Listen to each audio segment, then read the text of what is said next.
Assalamualaikum warahmatullahi wabarakatuh. Perkenalkan nama saya Daniel J. Pertama dengan NIM G0025073 dari kelompok A6. Pada kesempatan kali ini saya akan menjelaskan mengenai laporan praktikum anatomi 1.2. Laporan pertama itu adalah Tok Dalang. Tok Dalang 65 tahun datang ke rumah sakit A dan keluhan nyeri di bagian punggung bawah sejak 1 minggu yang lalu. Dokter mengatakan bahwa terdapat gangguan struktur pada tulang belakang Tok Dalang. Jelaskan struktur anatomi vertebrae meliputi osa, ligamenta, dan juga articulario. Kayak yang pertama adalah vertebrae. Pada vertebrae ini jumlahnya ada 33 buah tulang dan vertebrae ini dibagi menjadi 5 kelompok berdasarkan lokasi serta bentuk morfologinya ini seperti kita lihat yaitu 7 vertebrae cervicalis, 12 vertebrae thoracicae, 5 vertebrae lumbalis, sacrum dan juga occipes. Yang pertama yaitu adalah vertebrae cervicalis. Pada vertebrae cervicalis ini korpus vertebranya relatif kecil dan berbentuk persegi ketika dilihat dari atas. Kemudian juga pada vertebrae ini ukurannya kecil, berada di antara toraks dan kranium. Kemudian adanya foramen di setiap prosesus dan versusnya.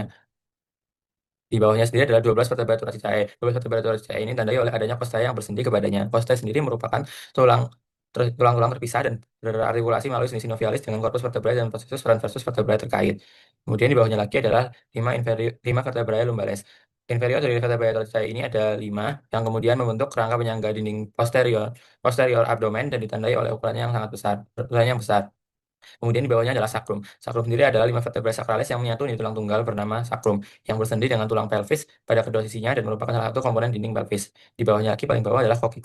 Inferior dari sakrum adalah vertebrae coccycae yang bervariasi jumlahnya, biasanya 4 dan menyatu menjadi satu tulang kecil tunggal yang berbentuk segitiga yang disebut dengan coccyx.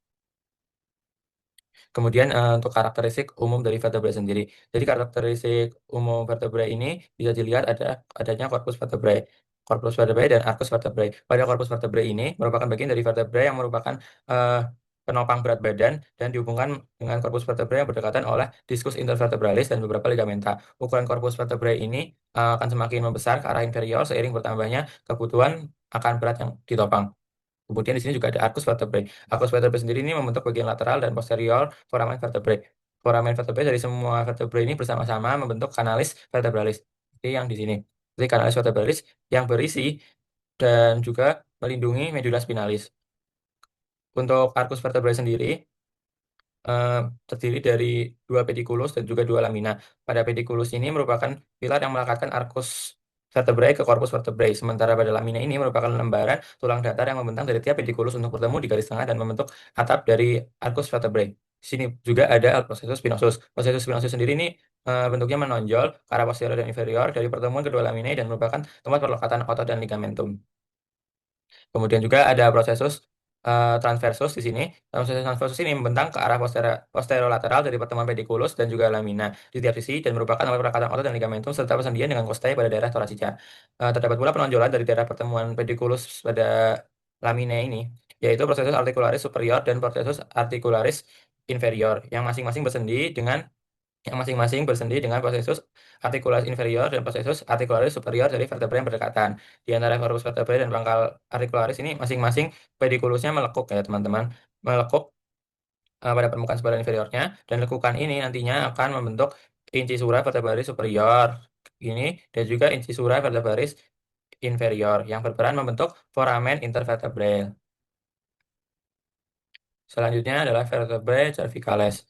Jadi untuk ketujuh vertebrae cervicalis ini ditandai dengan ukuran yang kecil dan adanya sebuah foramen baru setiap prosesus transversusnya. Vertebrae cervicalis ini secara umum memiliki karakteristik seperti korpus vertebrae-nya pendek dan berbentuk persegi empat yang bila dilihat dari atas serta memiliki eh, permukaan superior yang cekung dan permukaan inferior yang cembung. Setiap prosesus transversus kemudian itu berbentuk palung dan mempunyai lubang foramen prosesus transversi yang bulat. Proses spinosus sendiri itu pendek dan bercabang dua atau bisa disebut dengan bifida. Kemudian foramen vertebrae-nya pada vertebrae cervicalis ini berbentuk segitiga. Vertebrae cervicalis ini dibagi dua ya teman-teman. Ada vertebrae C1 sama C2. C1 ini atlas, C2 ini aksis. Oke, jadi yang untuk atlas C1 adalah atlas oke, jadi atlas atlas vertebrae C1 adalah vertebra yang bersendi langsung dan kepala. Ciri paling utama dari atlas ini adalah tidak memiliki korpus vertebrae. Pada masa perkembangan korpus C1, ini menyatu dengan korpus C2 untuk membentuk dens sehingga tidak terdapat diskus intervertebralis antara C1 dan C2. Atlas berbentuk seperti cincin yang tersusun atas dua massa lateralis dorsal lateralis yang dihubungkan oleh arcus anterior dan arcus posterior. Pada atas juga, bagian superior massa lateralis ini bersendi dengan condylus occipitalis cranium yang kemudian membentuk articulatio atlanto-occipitalis yang memungkinkan kita untuk melakukan gerakan mengangguk. Mengangguk. Kemudian juga bagian inferior massa lateralis ini bersendi dengan posisi articularis superior C2. Basis articularis superior ini berbentuk cekung seperti kacang, sedangkan permukaan inferiornya lebih datar dan hampir bulat. Kemudian pada permukaan posterior arcus anterior terdapat fascia untuk bersendi dengan dens axis. Dens ini berperan sebagai dens ini dipertahankan oleh ligamentum transversum atlantis yang melekat pada permukaan medial massa lateralis. Kemudian adalah aksis. Aksis sendiri memiliki struktur khas berupa dens yang menjalur ke arah superior. Dens sendiri berfungsi sebagai poros rotasi sehingga memungkinkan atlas dan kepala berputar ke kanan dan ke kiri pada articulatio atlanto-occipitalis. Selain itu, posterius transversus atlas berukuran besar dan menonjol jauh ke lateral, berfungsi sebagai tuas perlekatan otot-otot penggerak kepala. Kemudian selanjutnya adalah vertebrae thoracicae. Vertebrae thoracicae ini bersendi dengan costae atau tulang tulang iga ya. Vertebrae thoracicae ini ada 12 ya dan bersendi dengan costae tadi tulang iga yang memiliki ciri-ciri pada korpusnya terdapat fascies costalis superior dan inferior sebagai tempat perlekatan cabut costae. Kemudian adanya processus transversus yang memiliki fascies costalis untuk tuberculum costae dan juga untuk bentuknya yang seperti bentuk korpusnya yang bentuk seperti jantung dan juga foramen vertebrae-nya yang berbentuk bulat. Regio pada vertebrae thoracicae ini rigid karena fungsinya berhubungan dengan pernapasan dan proteksi organ toraks. Kemudian yang bawahnya itu adalah vertebrae lumbales. Vertebrae lumbales ini terdiri dari lima vertebrae. Jadi ciri-cirinya salah satunya adalah korpus yang besar karena menanggung beban yang memang besar dan kemudian tidak memiliki fascies costalis karena tidak bersendi dengan iga dan yang ketiga itu proses transversusnya panjang dan tipis dan pada L5 proses transversusnya ini lebih besar guna untuk perlekatan ligamentum filolumbale. Kemudian juga untuk foramennya ini berbentuk seperti segitiga. Regio pada vertebrae lumbales ini fleksi ekstensi kuat, namun rotasinya terbatas. Selanjutnya adalah sakrum. Sakrum sendiri merupakan hasil fusi 5 vertebrae sacrales dan kemudian menjadi otot tunggal yang disebut dengan sakrum. Sakrum sendiri juga bersendi dengan LV di atas dan coccyx di bawah. Bentuknya sakrum ini seperti segitiga dengan permukaan anteriornya cekung dan juga posteriornya cembung. Jadi belakangnya ini cembung. Dan juga terdapat 4 pasang foramina sacralia anteriora dan posteriora yang menjadi jalur untuk saraf. Ini ada 4 sebagai jalur untuk saraf. Kemudian juga ada coccyx. Di sini bisa dilihat coccyxnya. Coccyx sendiri ini merupakan hasil penyatuan 3 sampai 4 vertebrae coccygeae yang bentuknya kecil dan seperti segitiga. Ini juga tidak memiliki arcus vertebrae dan tidak memiliki canalis vertebralis. Yang pertama kita akan bahas adalah ligamentum longitudinal anterius dan juga posterius. Jadi untuk anterius sendiri ini ligamentumnya ini melekat di superior pada basis kranii dan memanjang ke arah inferior untuk melekat pada permukaan anterior sacrum. Pada sepanjang perjalanannya, ligamentum ini melekat pada corpus vertebrae dan discus intervertebralis. Sementara ini untuk yang posteriusnya sendiri, terdapat pada permukaan posterior corpus vertebrae dan menandai permukaan anterior canalis vertebralis. Seperti ligamentum longitudinal anterius yang tadi ini, ligamentum ini melekat di sepanjang perjalanannya pada corpus vertebrae dan discus intervertebralis. Bagian atas ligamentum longitudinal posterius ini yang menghubungkan C2 tadi aksis dengan aspectus intracranial basis cranii disebut dengan membrana tectoria. Kemudian yang selanjutnya yang kita bahas yaitu adalah ligamenta flava. Ini ligamenta flava. Ligamenta flava sendiri ini pada tiap sisinya itu lewat di antara laminae 2 vertebrae yang berdekatan. Kemudian ligamenta flava ini tipis dan luas. Tipis dan luas terutama tersusun atas jaringan elastis dan membentuk sebagian permukaan posterior canalis vertebralis. Tiap ligamentum flavum ini berjalan di antara permukaan posterior lamina vertebra di bawahnya menuju permukaan anterior lamina vertebra di atasnya. Ligamenta flava sendiri berfungsi untuk menjaga pemisahan laminanya pada saat fleksi dan membantu ekstensi punggung kembali ketika ingin kembali ke posisi anatomis. Jadi untuk itu, kemudian kita akan membahas selanjutnya yaitu adalah ligamentum nuchae dan ligamentum supraspinosum. Jadi ligamentum supraspinosum ini menghubungkan dan berjalan di sepanjang ujung prosesus spinosus dari vertebrae C7 sampai sacrum. Dari vertebrae C7 ke arah cranium, ligamentum supraspinosum ini memiliki perbedaan struktur dibandingkan bagian kaudal dan bagian yang berbeda ini kemudianlah disebut dengan ligamentum nuchae. Jadi ini ligamentum nuchae. Sehingga ligamentum nuchae sendiri berbentuk segitiga dan memiliki struktur seperti lembaran pada segitiga sagittalis median, yaitu basis segitiganya melekat pada kranium dan protuberantia occipitalis externa ini ke foramen magnum. Ligamentum nuchae sendiri berfungsi untuk menyangga kepala. Ligamentum nuchae ini membatasi gerak fleksi dan mempermudah kepala kembali ke posisi anatomis. Permukaan lateralnya yang luas dan tepi posteriornya menyediakan tempat perlekatan otot-otot di dekatnya. Selanjutnya akan kita bahas adalah ligamentum interspinosum. Ligamentum interspinosum ini berjalan di antara prosesus spinosus vertebrae yang berdekatan. Ligamentum interspinosum sendiri melekat mulai dari basis hingga ke apex setiap prosesus spinosus serta menyatu dengan ligamentum supraspinosum di sebelah posterior dan dengan ligamenta flava di sebelah anterior pada tiap sisinya. Yang articulatio, yang pertama kita bahas itu adalah sendi di antara arcus vertebrae atau articulatio zygapophysialis. Ini zygapophysialis. Di sini ada gambar cervicalis, thoracicat, dan juga lumbalis. Articulatio synovialis atau sendi sinovial di antara fasciculus articularis superior dan inferior pada vertebrae yang berdekatan. Ini juga disebut dengan articulatio zygapophysialis. Satu kapsula sendi yang tipis melekat pada tepi-tepi fasciculus articularis untuk membungkus sendi. Pada daerah cervicalis, articulatio ini miring ke arah inferior dari anterior ke posterior dan bentuk demikian dapat mempermudah fleksi dan ekstensinya. Pada daerah thoracica sendiri, sendi ini berorientasi secara vertikal dan bentuk demikian dapat membatasi fleksi dan ekstensi, namun dapat mempermudah rotasinya. Pada daerah lumbalis, permukaan sendi ini melengkung dan prosesus yang bersebelahan saling terpaut sehingga membatasi jangkauan gerakan, range of movement, walaupun fleksi dan ekstensinya masih di gerakan utama di daerah lumbalis. Kemudian yang ini adalah sendi unconvertebral. Sendi unconvertebral ini terdapat tepi-tepi lateral dari permukaan atas vertebrae cervicalis ini yang terangkat dan membentuk krista atau bibir yang disebut juga dengan uncus corporis. Uncus corporis ini akan berartikulasi dengan corpus vertebrae di atasnya dan membentuk sendi sinovialis unconvertebral yang kecil. Kemudian laporan kedua. Laporan kedua itu adalah seorang anak bernama Dudung 9 tahun datang ke IGD setelah jatuh dari pohon mangga. Ia terjatuh dengan posisi miring ke kiri. Saat ini Dudung mengalami kelemahan gerak dan kehilangan sensasi di sepanjang lengan kirinya. Dokter mencurigai adanya cedera pada plexus brachialis kirinya. Jelaskan rangkaian dan susunan dari plexus brachialis. Oke, jadi plexus brachii ya. Untuk plexus brachii ini kita mulai dari radices atau rami anteriores.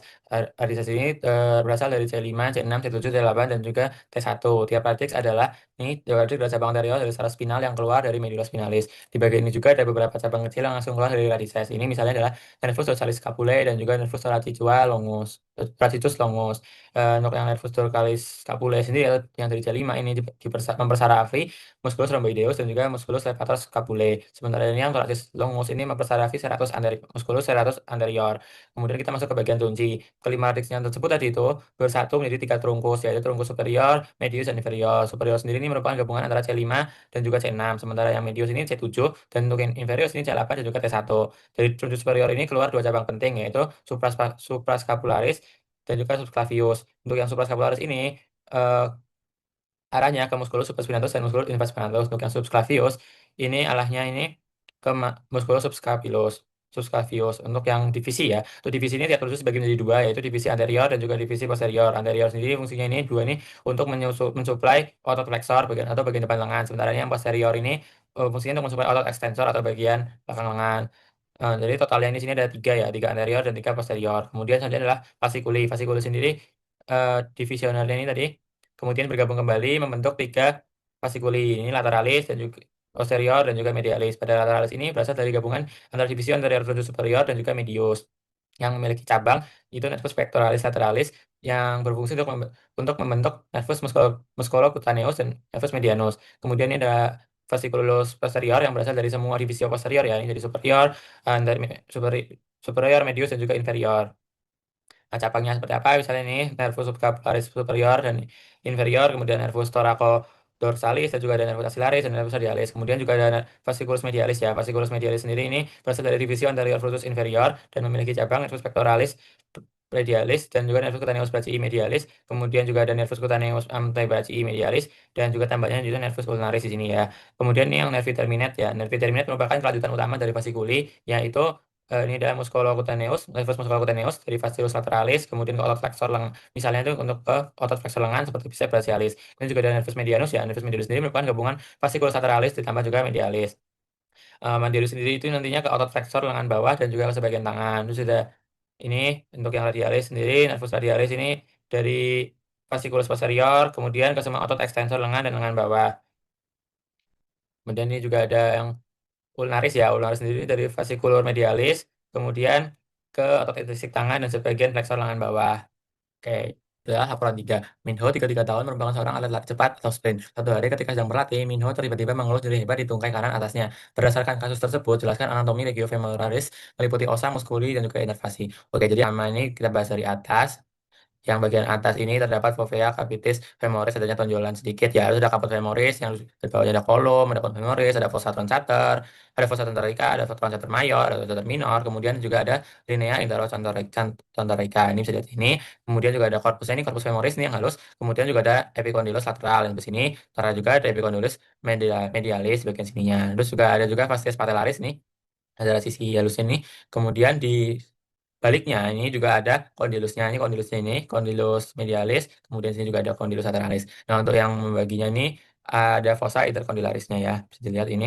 Kemudian ada juga yang ini bagian yang menuju bawah, inferiornya ada fossa popltea. Kemudian juga ini untuk yang bagian sebelah fossa trontatorica ada tuberculum quadratum. Kemudian juga terlihat lagi pronotor minor. Kemudian linea lagi nih, linea yang bagian sini ada linea pectinae ini yang bagian agak kasar. Dan ini juga terlihat lagi pronotor minor. Pada muskuli ini terbagi jadi tiga ya, ada posterior, kompartemen posterior, anterior, dan juga ini dan medial. Oke, jadi yang pertama kita bahas adalah kompartemen anterior. Kompartemen anterior sendiri ini eh, merupakan terdiri dari musculus anterior dan juga empat muskuli yaitu quadriceps femoris yang besar yaitu rectus femoris, factus lateralis, vastus medialis dan juga vastus intermedius. Seluruhnya ini dibersarafi oleh nervus femoralis, sebuah muskulus kecil atau articularis genius yang seringkali merupakan bagian muskulus vastus intermedius yang berasal dari rego femoralis tepat di inferior dari origo vastus intermedius. Dan berinsertio ke dalam bursa suprapatelis yang terkait dengan sendi genus. Muskul articularis genus ini menarik bursa menjauh dari sendi genus ketika ekstensi selain tersebut, ujung-ujung terminal muskul psoas major dan iliacus ini berjalan menuju bagian ke atas kompartemen anterior dari berbagai origonya pada dinding muskulus abdomen. Di sini juga kita bisa lihat ya muskulus-muskulus yang ada eh, bagian bagian anterior, misalnya ini psoas major, iliacus, vas medialis, medius, vas lateralis, dan rectus femoris serta sartorius. Bisa lihat untuk yang sartorius ya, ini sartorius dari sini sampai ke sini sartorius, jadi terpanjang ya dari panggul sampai ke patella ya. Kemudian ini juga ada misalnya ini rectus femoris dan juga vastus medialis. Yang keduanya ini berfungsi untuk fleksi femur pada sendi coccyx dan ekstensi cruris pada sendi genus. Serta juga tadi untuk ekstensi cruris pada sendi genus ya. Kemudian untuk yang muskuli yang selanjutnya ini adalah muskuli pada ini ya, pada medial. Pada medialis ini kompartemennya ini terdiri dari 6 muskulus yaitu gracilis, pectineus, adductor longus, adductor brevis, dan juga abductor magnus dan obturator externus. Ini bisa dilihat ya. Seluruhnya ini dipersarafi oleh nervus obturatorius, kecuali pectineus yang dipersarafi oleh nervus femoralis dan sebagian adductor manus yang dipersarafi oleh yang dipersarafi oleh nervus sciaticus. Secara bersamaan ini seluruhnya ini kecuali abductor externus ini bekerja mengakusi femur pada sendi koksei. Abductor longus dan abductor magnus ini juga dapat merotasikan femur ke arah medial. Abductor externusnya ini merupakan rotator femur pada sendi koksei dan gracilis juga memfleksikan kuris pada sendi genus. Sini misalnya bisa kita lihat adductor magnus ya. Adductor magnusnya sendiri ini merupakan otot pada kompartemen medialis legiofemoris yang paling besar nih. Yang besar dan paling profundus. Ini bisa kita lihat nih muskuli-muskulinya. Adductor magnus. Dr. Magnus, dan juga Dr. Longus, Brevis, Aquineus, dan Dr. Magnus. Yang ini yang fungsinya bisa kita lihat. Misalnya untuk yang Dr. Magnus ini sendiri, fungsinya ini untuk aduksi rotasi medial femur pada sendi koksei, dan juga di ini Dr. Externus tadi, yang fungsi sebagai rotator, ini rotasi lateral femur pada sendi koksei. Selanjutnya yang terakhir yaitu adalah kompartemen posterior. Di kompartemen posterior ini terdapat tiga jenis ya, misalnya ini biceps femoris dan semitendinosus dan juga semimembranosus. Ketiganya ini secara bersamaan diketahui sebagai kelompok hamstring ini ya. Seluruhnya ini kecuali caput breve musculus biceps femoris ini melintasi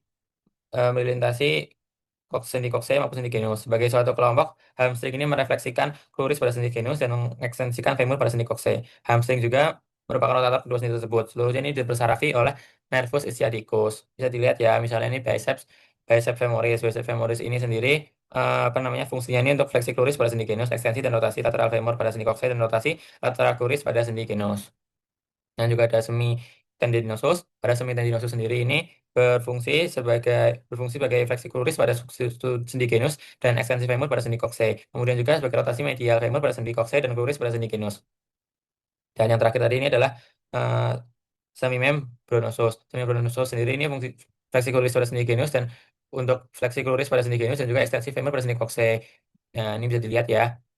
Oke, yang selanjutnya ini adalah inervasi ya. Untuk inervasi ini kita akan bagi jadi ini sesuai dengan warnanya ya. Untuk bagian merah muda atau merah ini dipersarafi oleh nervus cutaneus femoris lateralis yang lokasinya di sisi lateral atau luar pada bagian atas. Fungsinya untuk mengantarkan sensasi dari kulit ke luar. Kemudian untuk yang warna ungu tadi cutaneous femoris posterior ini belakang pada hingga lipat anjir jadi udah bener. Mungkin dari saya cukup sekian. Assalamualaikum warahmatullahi wabarakatuh. Terima kasih.